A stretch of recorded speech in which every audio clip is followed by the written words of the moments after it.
neste momento, Deus, através desta emissora, leva até você mais um programa de fé, com mensagens, hinos e orações a seu favor.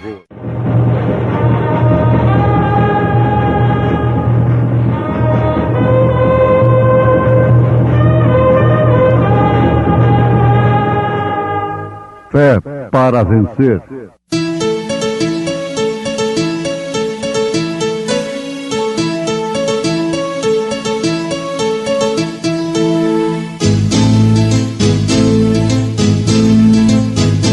Mensageiro, Deus enviou o seu profeta, seu profeta Este som de alarido retumbando está, retumbando está.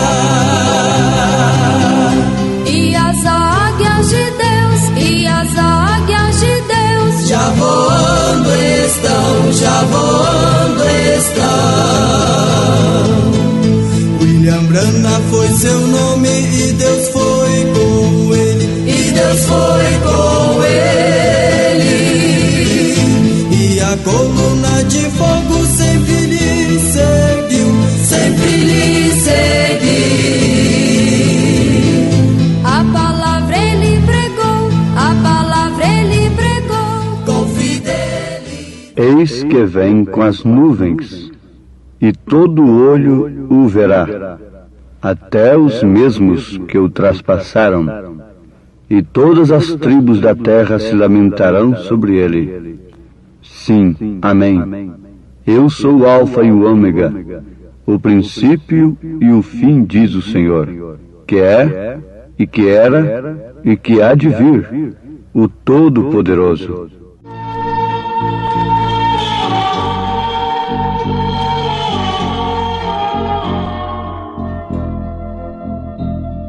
Sempre ao lembrar do que ele fez por mim, traz-me nova força e uma visão sem fim, que não há igual à vida que ele dá. Dia a dia a vida a ele dedicar, não envergonhar a Cristo grande Rei, mas testemunhar obediente a voz, não jamais seguir o mundo em seu viver, mas ao Senhor andar fiel.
Sempre ao lembrar do que ele fez por mim,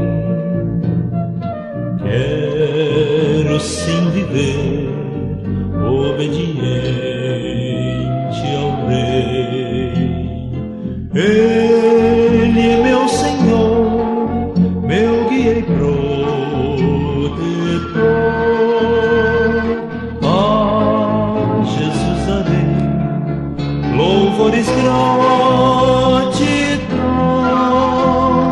pelo seu amor que demonstrou na cruz, pelo seu triunfo sobre a morte e o mal.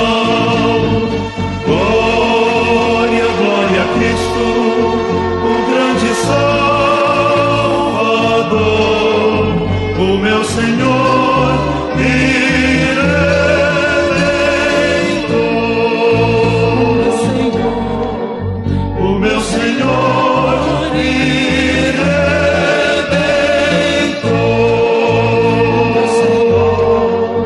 O meu Senhor e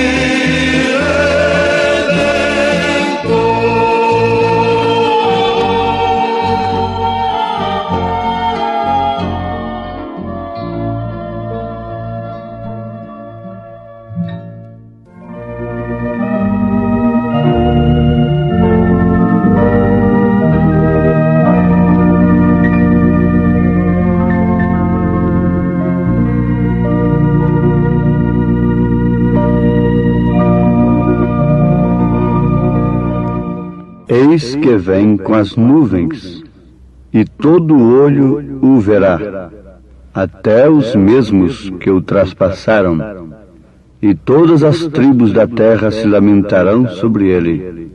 Sim, amém. Eu sou o Alfa e o Ômega, o princípio e o fim, diz o Senhor, que é, e que era, e que há de vir, o Todo-Poderoso.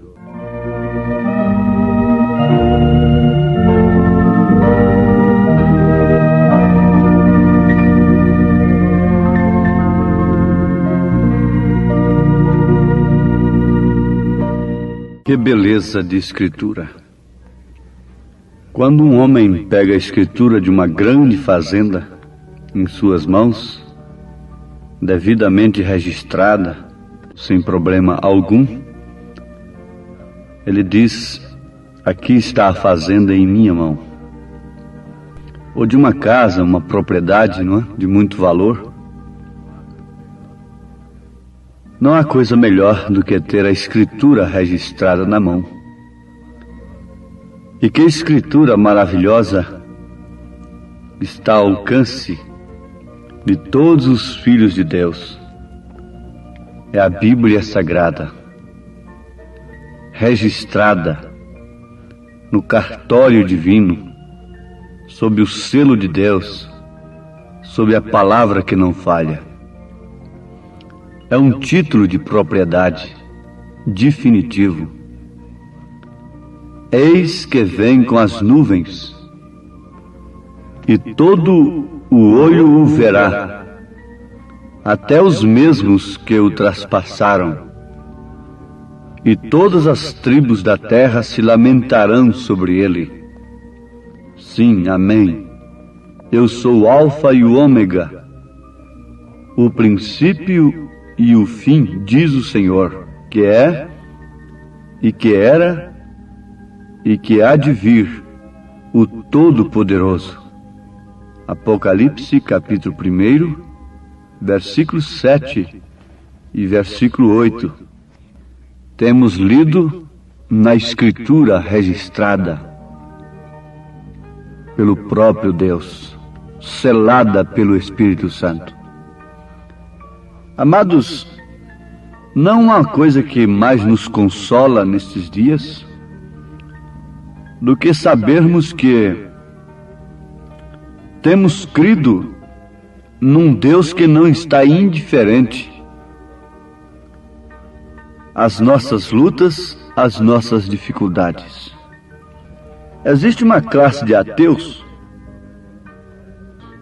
eles não negam propriamente a existência de Deus, mas eles dizem que Deus é tão grande e está tão longe de nós e que criou, na verdade, a terra e os homens, mas não toma conhecimento da existência do homem. Porque ele já deu inteligência para o homem, capacidade, e numa linguagem popular, que o homem se vire, procure os seus meios, use das leis que ele deixou aí e tudo mais, mas que Deus não está tomando conhecimento do que se passa na terra. Bom, essa é uma classe de céticos, de ateus, em relação à presença de Deus, à atuação de Deus na terra. Isso não combina perfeitamente, indiscutivelmente, com a verdade. Não combina. Porque essas próprias leis que os homens exploram demonstram e provam que Deus está plenamente ocupado com o homem. Deus está, num sentido, ele está assim, inteiramente voltado para o homem. Num sentido, é claro. Em um sentido, ele não está tomando conhecimento. Mas em outro sentido, ele está plenamente ocupado. Quando o homem vira as costas para Deus e o abandona e rejeita todas as suas leis, a sua palavra, Deus deixa que ele haja por si mesmo, dê os seus passos como uma criatura autossuficiente, não é? Não precisa do Senhor. Mas, por outro lado, ele trata com este homem mais cedo ou mais tarde. Oferece-lhe a graça, a misericórdia e logo o juízo. Ora, ele jamais poderia trazer juízo sobre a humanidade sem que antes lhe oferecesse a misericórdia, a graça, o perdão. Então, a vinda de Jesus Cristo prova perfeitamente que Deus não deixou a terra e o homem lá no princípio, lá no Éden, não. Mostra que muitos mil anos mais tarde, Deus ainda estava plenamente vinculado com a sua palavra, com o seu propósito em relação ao homem, a ponto de se fazer homem, de se humilhar até a morte e morte de cruz. Como podemos dizer que Deus não está ocupado com o homem? Perfeitamente. Agora, tudo tem o seu tempo, tudo tem a sua hora. Não há coisa melhor do que sabermos que Deus se ocupou com os fiéis do passado e esteve com eles até mesmo nas arenas, nas agruras, na morte cruel que eles enfrentaram, nas fogueiras. Isto é sublime, isto é maravilhoso. Deus não se fez indiferente para com aqueles que creram nele, embora o homem diga: mas como foi que ele permitiu que aqueles cristãos morressem de tal maneira? Um crítico alemão escreveu, criticando o profeta desta era, dizendo: como pode esse Brana pregar um Deus tão fanaticamente, um Deus que ficou com os braços cruzados enquanto seus fiéis eram levados para as arenas, tragados por leões e sendo queimados em fogueiras, e esse Deus ficou indiferente? Não, é engano. Se Deus não estivesse naquela gente, aquela gente não enfrentaria a arena, não enfrentaria a fogueira, de maneira alguma. Nós sabemos que quando Deus mandou Abraão para aquela guerra com aqueles reis, ele foi com Abraão. Quem venceu foi Deus. Quando ele mandou a Moisés, ele foi com Moisés. Quando ele mandou a Jesus, ele veio em Jesus. Isso é profundo. Jesus disse: o Pai que me enviou. O Pai me enviou. Mas o Pai o enviou como uma segunda pessoa, e ele, o Pai, ficou lá em cima, como uma pessoa distinta do Filho? Para começar, meus ouvintes, guardem, isso é um parêntese apenas. A Trindade de Deus não é composta. A Trindade de Deus é simples. Toda unidade composta é imperfeita, e Deus não é imperfeito. Você não pode crer em Deus Pai, Deus Filho, Deus Espírito Santo. A Trindade de Deus não é Deus Pai, Deus Filho, Deus Espírito Santo. A Trindade de Deus é Pai, Filho e Espírito Santo. Pai é Deus sobre nós. Filho é Deus conosco. Espírito Santo é o mesmo Deus em nós. Então aí está a razão. Quando Deus mandou a Jesus, ele veio em Jesus. Jesus disse: o Pai que está em mim é quem faz as obras. E o próprio Deus disse: tu és meu Filho amado, em quem tenho o prazer de habitar. E Jesus disse: quem vê a mim, vê o Pai. É unidade simples. Você não pode falar: quem vê a mim, vê a minha esposa. Mas Jesus disse: quem vê a mim, vê o Pai. Então ele mandou a Jesus e veio em Jesus. E Jesus, por sua vez, nos mandou os seus apóstolos e veio nos seus apóstolos. Mandou a sua igreja e veio na sua igreja. A razão pela qual essa igreja entrou nas arenas, nas fogueiras, sem negá-lo, foi pelo simples fato dele estar neles. Foi lá dentro da fornalha 7 vezes mais aquecida que Deus se manifestou, que Nabucodonosor ficou sabendo que os 3 mancebos não estavam sozinhos. Oh, isso é tremendo, isso é maravilhoso, isso é glorioso. Isso nos faz vibrar a alma, como cristãos que somos. Mas quais são as provas desta era em que estamos vivendo? Veste-se como bem entende, fala-se como bem entende, pensa-se como bem entende, pratica tudo o que bem entende, mulheres e homens ao mesmo tempo. Qual seria a prova deste dia? Provas cruciantes a Igreja de Jesus Cristo enfrenta quando os homens estão completamente contrários à opressão e inteiramente favoráveis ao livre pensamento.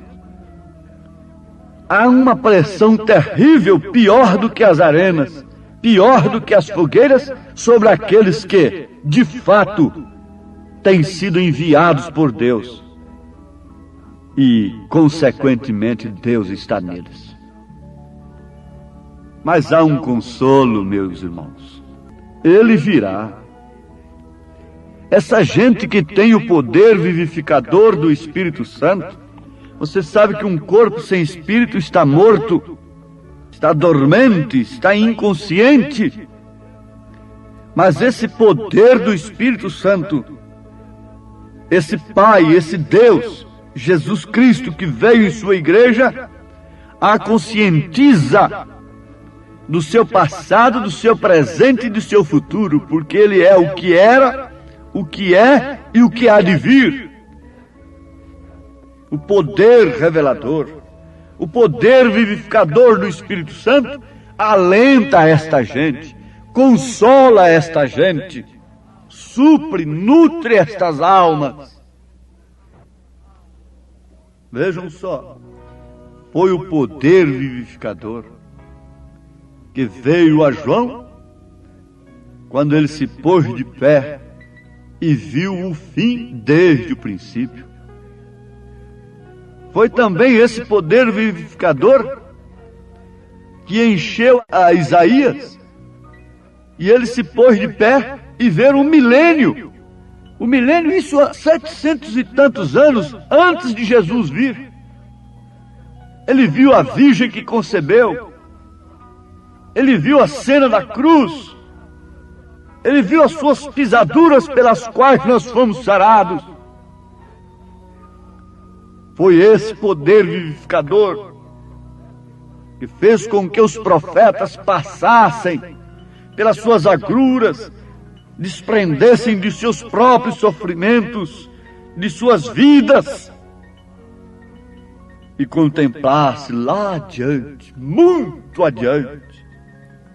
O poder vivificador fez isso mesmo por nós. O poder vivificador nos permite ver sua vinda. O poder vivificador nos resgatou da morte e nos trouxe a vida. O poder vivificador dá discernimento para saber o que tem a gente que fazer e para saber o que fazer, como viver, para saber o que nós fizemos, o que você fez e o que não devia fazer, e o que devia fazer, como também esse poder vivificador mostra para nós o que nós seremos. Nós seremos como Ele, se somos no presente como Ele. Quando Ele estava aqui, Ele estava desprezado. Ele estava aqui desprezado. Então, se nós somos como Ele no presente, nós seremos como Ele no futuro também. O poder vivificador nos dá todas estas coisas. Nosso Senhor Jesus Cristo estava tão cheio do poder vivificador que Ele foi todas estas coisas em um. Ele foi tão cheio do poder vivificador que Ele podia ser o alfa e o ômega, o princípio e o fim. Que Ele pôde ser Filho de Deus, tanto curando os doentes, tanto no momento quando o povo queria fazê-lo rei, quanto na hora da ignominia, da solidão, da angústia, do sofrimento. Os profetas de Deus, no passado foram profetas de Deus, tanto na hora em que os reis lhes estavam tratando bem, quanto na hora que eles se revoltavam contra eles por causa da palavra. Nos calabouços, nas cadeias, errantes, nos martírios, nos sofrimentos, eles eram profetas de Deus. Não nos banquetes apenas. A igreja de Jesus é a igreja de Cristo. É o corpo de Cristo que não fica na sepultura, porque o poder vivificador não deixa. Paulo falou à igreja passando pelo seu sofrimento e dizendo que as lutas, os sofrimentos, o vitupério do tempo presente não é para se comparar com a glória futura que em nós há de ser revelada. Paulo não foi daqueles pregadores que ficaram ali somente como aqueles que estavam ao lado de Marta e Maria chorando a morte de Lázaro. Não. Paulo passou pelo sofrimento da igreja e a mostrou glorificada.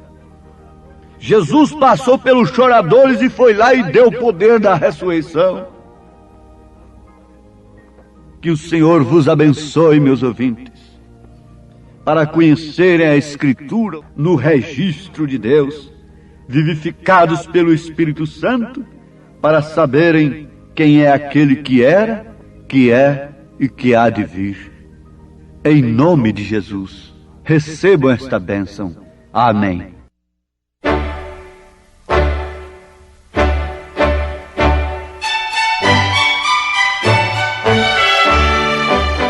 Ouvintes, escreva-nos pela caixa postal de número 15.020, 15020, CEP 74.501-970, Goiânia, Goiás.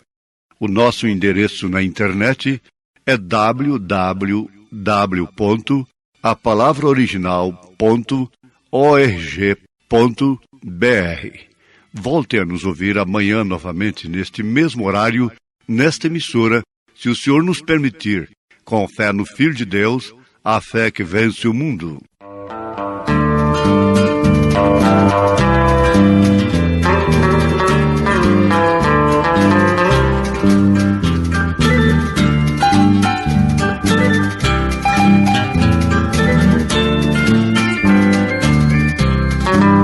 Tem um poder que não me deixa calar, é de Deus eu tenho que contar. Este poder me enche de prazer e de satisfação. Este poder eu vou anunciar de todo o meu coração. Este poder da transformação e da salvação. Este poder é de Jesus, o poder pentecostal.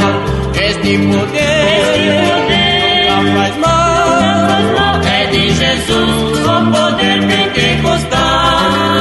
A nossa luta não vai terminar, breve Jesus virá nos buscar. Será um grande dia de prazer, vários salvos vai ser. Eu não quero mais ficar aqui neste mundo quando Jesus vir. Eu vou morar no além do véu, eu vou morar no céu. Este poder nunca faz mal, é de Jesus, o poder pentecostal.